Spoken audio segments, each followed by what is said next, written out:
Sorry guys, perfect ആയി കളിക്കുന്ന ഫുട്ബോളേഴ്സിനെതിരെയാണ് നിങ്ങൾ ഈ കളിക്കുന്നത്.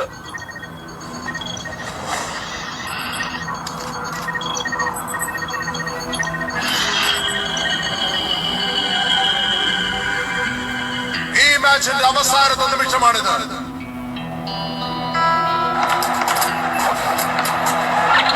ടീം ഡെവിൾസ് ബോളിനടുത്ത് ബോളിനെ തട്ടിയെടുത്തത് കണ്ടില്ലേ? ടീം മിററിന്റെ ഒരു വഴിയുമില്ല. അവസാനത്തെ അറ്റാക്ക് കൂടെ ശ്രമിച്ചിരിക്കുന്നു. ടീം മിററിന്റെ ബോളർ വളരെ ആവേശത്തിലാണ് അവരെതിരെ ഓടുന്നത്. ഓ, അവരത് ചെയ്യാൻ പറ്റി. ടീം മിറർ ബോൾ തട്ടിയെടുത്തിരിക്കുന്നു ഡെവിൾസിന്റെ കയ്യിൽ നിന്ന്. കണ്ടിട്ട് ടീം മിറർ ഇതുവരെ തോൽവി സമ്മതിച്ചില്ലെന്ന് തോന്നുന്നു. അതെ, അങ്ങനെ തന്നെ. തോൽവി സമ്മതിക്കരുത്. അവസാനം വരെ പൊരുത്.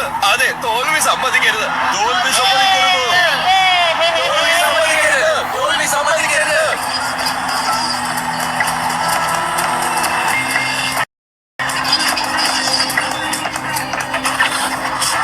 അവർ ടീം ഡെവിൾസിനെ ക്രോസ് ചെയ്താണ് പോയിരിക്കുന്നത്. പക്ഷെ ആരും അനങ്ങുന്നില്ല. എന്താണ് ഇവിടെ സംഭവിക്കുന്നത്? അവർക്കറിയാം അവര് ജയിക്കാൻ പോവാണെന്ന്. അതുകൊണ്ട് ഇവരുടെ അറ്റാക്ക് പോലും അവര് ഡിഫെൻഡ് ചെയ്യുന്നില്ല. സ്പോർട്സ്മാൻ സ്പിരിറ്റ് ഇല്ലാത്ത കളിയാണ്. ദുഷ്ടന്മാർ. ഞാൻ പറയുന്നത് കേക്ക്. ലീഡർ, നമുക്ക് അവസാനമായി വോട്ട് സ്ട്രൈക്ക് അടിക്കാം.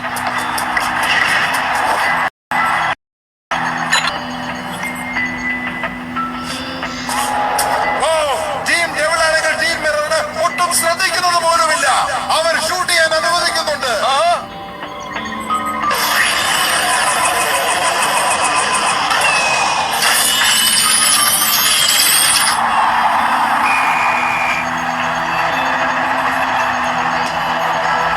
ജിജിഒ ഫുട്ബോൾ നാഷണൽ ടൂർണമെന്റിലെ ആദ്യത്തെ സെമിഫൈനൽ മാച്ച് ഇവിടെ തീരുന്നു. ടീം ഡെവിൾ ടീം മിററിനെതിരെയായിരുന്നു. സ്കോർ 6-2.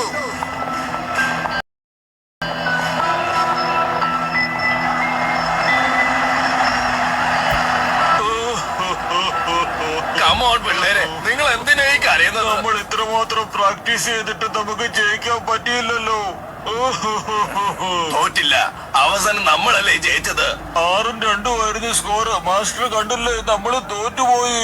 ലാസ്റ്റ് ഗോൾ അടിച്ചില്ലായിരുന്നെങ്കിൽ മൈക്ക് വിഷമിച്ചനെ. നിങ്ങൾ മറന്നോ മൈക്ക് എന്തിനാ ഈ കോമ്പറ്റീഷനിൽ പങ്കെടുത്തെന്ന്? നിങ്ങൾ എല്ലാരും പഠിക്കാൻ വേണ്ടിയാ. എല്ലാരും ഒരുമിച്ച് നിൽക്കുന്നത് കണ്ടില്ലേ? അവന് വേണ്ടി വിഷമിക്കുന്നത് ഞാൻ കണ്ടു. അവന്റെ അധ്വാനത്തിന് ഫലമുണ്ടായി. അവന്റെ ലക്ഷ്യത്തിൽ അവൻ ജയിച്ചു എന്നാ എനിക്ക് തോന്നുന്നേ. കമോൺ, നമ്മളെല്ലാരും പോയി മൈക്കിനെ ഒന്ന് കണ്ട് നമ്മുടെ സപ്പോർട്ട് അവനുണ്ടെന്ന് അറിയിക്കണം. ശരി.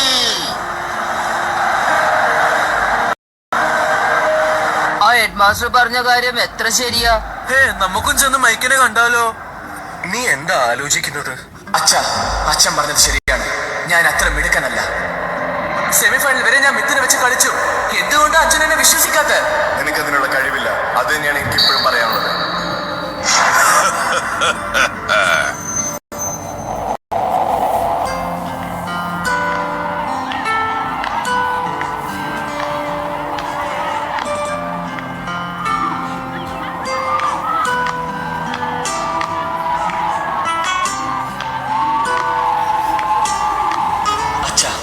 നിങ്ങൾ പറഞ്ഞത് ശരിയാണ്. അച്ഛൻ വിചാരിച്ച പോലെ ഞാൻ വലിയ പ്ലെയർ ആയിട്ടില്ല.